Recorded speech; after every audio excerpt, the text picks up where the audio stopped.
sudah terlalu sayang sama saya kok untuk mengucap syukur, untuk beribadah kok saya nggak bisa, saya malah ikut mereka gitu loh. Saya tanpa sadar saya ngejar dunianya. Shalom Aleichem, bisa nama saya, salam waras yang berpikir itu yang waras. Kembali lagi dengan saya dalam channel ini. Dan kali ini teman-teman, saya akan memberikan tanggapan atau respon dari pernyataan komunitas mualaf atau disebut Hagia Sophia. Nah, seperti yang mereka sampaikan dalam gambar di atas ini, nah, mereka mengatakan melakukan kristenisasi. Nah, dan pernyataan itu diarahkan pada suatu kegiatan yang dilakukan oleh GBI Rockman di Surabaya, khususnya di kampung 1001 Malam. Nah, untuk itu lebih jauhnya lagi kita akan melihat apa sih yang mereka maksud dengan pernyataan kristenisasi ini. Mari kita saksikan. Vokasi adalah mereka begitu bersukacita dalam memuji Tuhan, mereka begitu lepas, mereka begitu bersemangat, dengan catatan dengan keterbatasan mereka. Jadi hal itu membuat kami secara kesehatan mereka masih di bawah standar. Jadi kami belajar dari mereka, dengan keterbatasan mereka bisa memuji Tuhan dengan luar biasa.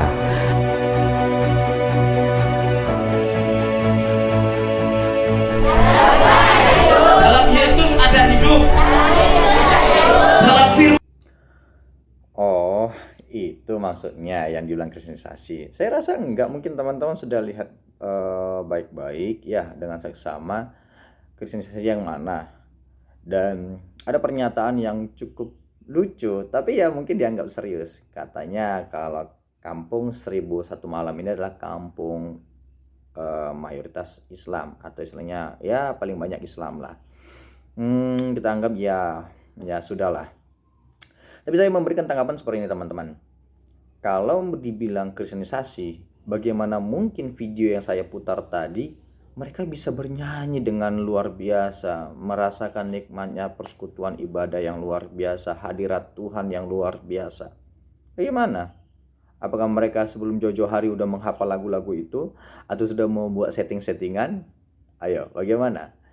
Jadi kegiatan atau pelayanan dari GBI Rockman ini cukup baik ya, menjadi ciri khas dari kota Surabaya sendiri. Dan perlu dipahami bahwasanya orang-orang yang berada di kampung 1001 Malam itu bukan warga asli Surabaya. Nah, jadi mereka pendatang yang datang mencari hidup di kota Surabaya. Dan Hagia Sophia datang ke situ, saya juga cukup bingung. Mereka datang ke sana buat apa? Apakah mau survei tempat, mau melakukan pelayanan juga yang sama, atau mau melihat perkembangan pelayanan dari pihak Kristen, atau ya seperti yang mereka nyatakan terjadi kristenisasi? Ya, itu sudah. Nah, teman-teman, kita perlu tahu juga, dan bahkan teman-teman yang dari asal Surabaya, atau mungkin tidak asal Surabaya tapi mengetahui status Surabaya, bahwasanya Surabaya itu adalah kota yang memiliki toleransi yang cukup tinggi. Sekali lagi, kota yang memiliki toleransi yang cukup tinggi dan tidak primitif pemikirannya tentang perbedaan yang ada. Nah, ada data yang saya dapat, ya teman-teman bisa searching juga di Google, bahwasanya tahun 2018 kota Surabaya menjadi satu dari 10 kota yang tercatat sebagai kota memiliki toleransi yang tinggi. Ada etnis yang berbeda-beda di situ. Dan tahun 2020 dicatat lagi, kalau tidak salah tadi saya melihat di liputan 6, tapi teman-teman bisa tanya sama Om Google ya. Dibilang kalau kota Surabaya tercatat kembali menjadi kota yang toleransi yang cukup tinggi. Dan teman-teman asal Surabaya pasti tahu tentang Kampung Arab. Nah, Kampung Arab bukan berarti orang Arab saja yang tinggal di situ. Ada orang Tionghoa, ada orang Madura, ada orang Arab sendiri, dan banyak sekali yang tinggal di situ. Dan jelas saja di situ tidak mengkerdilkan pihak lain. Jadi karena ini kampung Arab, jadi semua harus orang-orang Arab yang tinggal harus mengikuti dari sana dan seterusnya. Tidak sekerdil itu, tidak seprimitif itu. Jadi kembali lagi, Surabaya kota yang memiliki tingkat yang sangat tinggi toleransi tentang perbedaan, karena memiliki prinsip yang sangat tinggi, menjunjung tinggi toleransi. Teman-teman bisa mengingat kembali terjadi bom yang dilakukan oleh orang yang primitif, ya, melakukan bom bunuh diri di gereja di antara Surabaya dan Sidoarjo. Ada 3 gereja di situ. Jadi yang pertama gereja Santa Maria, yang kedua GKI di Ponorogo, yang ketiga gereja Pentakosta Pusat Surabaya. Nah, karena tingginya toleransi yang ada, Ibu Risma datang ke salah satu gereja yang dilakukan pengoboman, dan beliau sendiri memiliki empati yang tinggi, dan ini menjadi wujud ciri khas identitas dari kota Surabaya sendiri. Nah, dan berikutnya juga teman-teman, saya mau menanggapi komentar-komentar konyol ini, saya akan tampilkan dan saya akan meresponi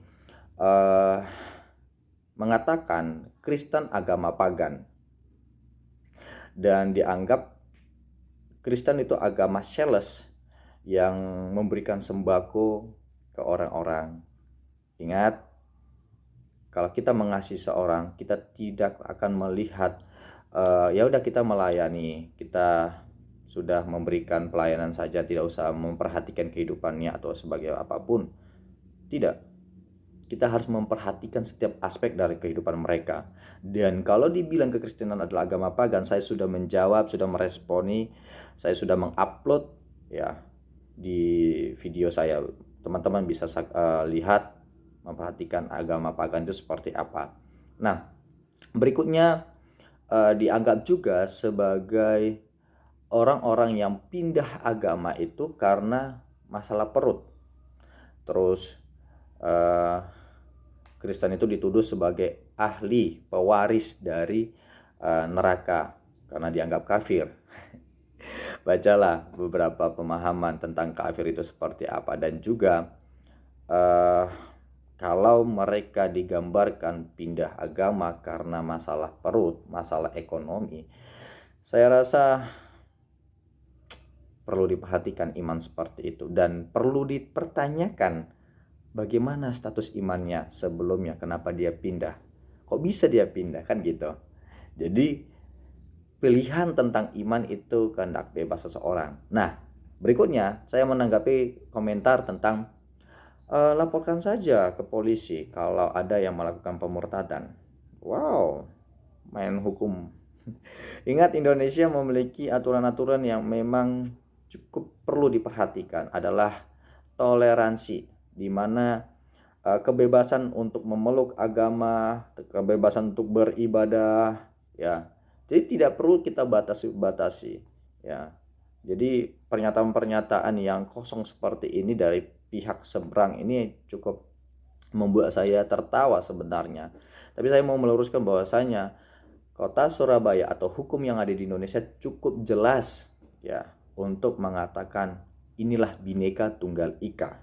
Kampung 1001 Malam tidak hanya gereja, tidak hanya ada kegiatan Kristen saja di situ, tetapi ada musola di situ, ada tempat pengajaran anak-anak belajar mengaji di sana ada. Jadi kelihatannya itu sudah jelas bahwasanya tidak ada yang perlu dipusingkan. Saya mau menegaskan kalau tadi ada pernyataan tentang kristenisasi, ada Kristen yang membawa sembako dan seterusnya.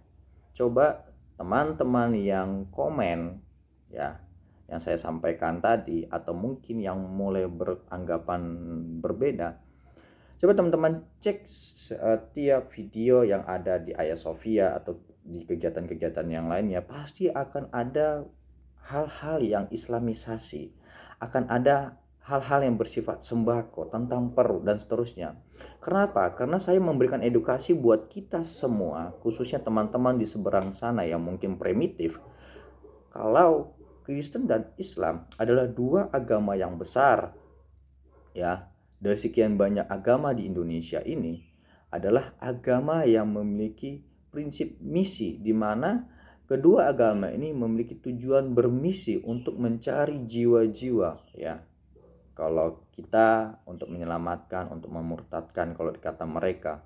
Kalau pihak muslim akan mengatakan mengislamkan, memualafkan. Itu wajar-wajar saja. Jadi kembali lagi bahwasanya kalau dibilang Kristen melakukan kasih di sana, saya rasa itu hal yang sangat keliru, karena jelas kota Surabaya adalah kota yang memiliki toleransi yang cukup tinggi.